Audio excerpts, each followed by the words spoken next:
অয়ন, আমি এখন হোটেলে একজনের সাথে দেখা করতে যাচ্ছি।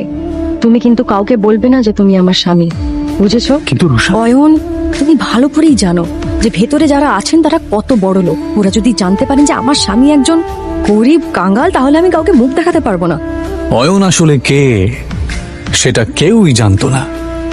তবে কেন জানি না, অয়ন নিজেও কাউকে কিছু বলতে চাইতো না। ওকে শুধুমাত্র শ্বশুর বাড়ির লোকেরাই নয়, এমনকি শাশুড়িও পর্যন্ত অপমান করত।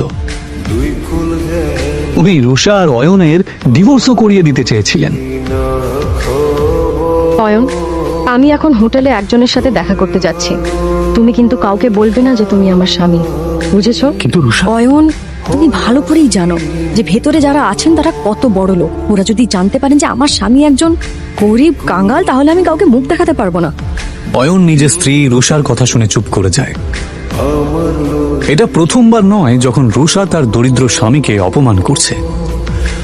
এর আগেও অয়নকে অনেকবার সে অপমান করেছে। রুষার বাড়ির লোক অয়নের সাথে একটা কুকুরের থেকেও খারাপ আচরণ করত, কিন্তু অয়ন কারোর কথায় মন খারাপ করত না, কারণ সে তার স্ত্রী রুষাকে পাগলের মতো ভালোবাসত। আজ রুষা তার ছোটবেলার বন্ধু রূপালী এবং আরো কিছু বড়লোক বন্ধুদের সাথে হোটেলে দেখা করতে যাবার সময় অয়নকে সচেতন করছিল। অয়ন, শেষবারের মতো বলছি, ভেতরে গিয়ে কোনো সিন ক্রিয়েট করবে না। ঠিক আছে, তুমি যা বলবে। হোটেলের ভেতরে বড়লোক বাবার বখাটে সন্তান প্রেম সেন, রাজ বোস এবং পারাস আগরওয়াল বসেছিল। আসলে তারা রূপালীর বন্ধু হলেও রুষাকে দেখার পর এবং তার রূপ দেখার পর অবাক হয়ে যায়। এটা কে রূপালী? এত সুন্দর দেখতে। ও ও আমার বেস্ট ফ্রেন্ড রুষা। অয়নের জামা কাপড় দেখে নাক মুখ মেকিয়ে পারাস জিজ্ঞেস করে, আরে এই সুন্দরীর সাথে বাঁদরটা কে রে? আর ঠিক তখনই অয়ন বলে ওঠে, নমস্কার, আমার নাম অয়ন। আরে হ্যাঁ, মনে পড়েছে, রুষা সিংহ। তার মানে আপনি অয়ন, যার সাথে রুষার বাবা সিদ্ধার্থ সিংহ ওনার মেয়ের বিয়ে দিয়েছেন। কি ঠিক বললাম তো রুষা? প্রেম আর পারাস যেই বুঝতে পারে যে এই গরিব লোকটা আসলে এই সুন্দরী মেয়েটার স্বামী, তখন রুষাও তাদের সাথে আর ফ্লার্ট করতে পারে না। কিন্তু তারপর তারা তিনজনে মিলে অয়নের দারিদ্রতা নিয়ে ঠাট্টা করতে থাকে। আচ্ছা অয়ন দাদা, আমি শুনেছি আপনি নাকি একটা ব্যাংকে চাকরি করেন। তা কত টাকা স্যালারি পান? এই তিনটে ছেলে সমানে অয়নকে অপমান করছিল আর হাসছিল। ওই 12,000 মতো পাই। কত বললেন? 12,000। কখনো কখনো বোনাস পেলে 15,000 মতো হয়ে যায়। ভালোই স্যালারি পান আপনি। আমার জুয়েলারি অ্যাকাউন্টেন্টের স্যালারির অর্ধেক, তবুও আজকালকার দিনে এটাই অনেক।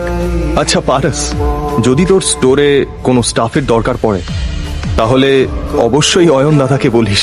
ওনাকে দেখে কর্মঠ মনে হচ্ছে, আর আশা করি ওনার কাজ তোর ভালোই লাগবে। হ্যাঁ হ্যাঁ, নিশ্চয়ই প্রেম, নিশ্চয়ই। 20-25 হাজার টাকার চাকরি তো আমি ওনাকে দিতেই পারি। আচ্ছা অয়ন দাদা, আপনি চাইলে কাল থেকেই জয়েন করতে পারেন। তারা কাকে জব অফার করছিল? অয়নকে। ও চাইলে তাদের তিনজনকেই কিনে ফেলতে পারত। অয়ন যে আসলে অয়ন রয় চৌধুরী এটা কেউই জানতো না, এমনকি রুষা এবং তার বাড়ির লোকেরাও এটা জানতো না যে এই গরিব অয়ন আসলে কে।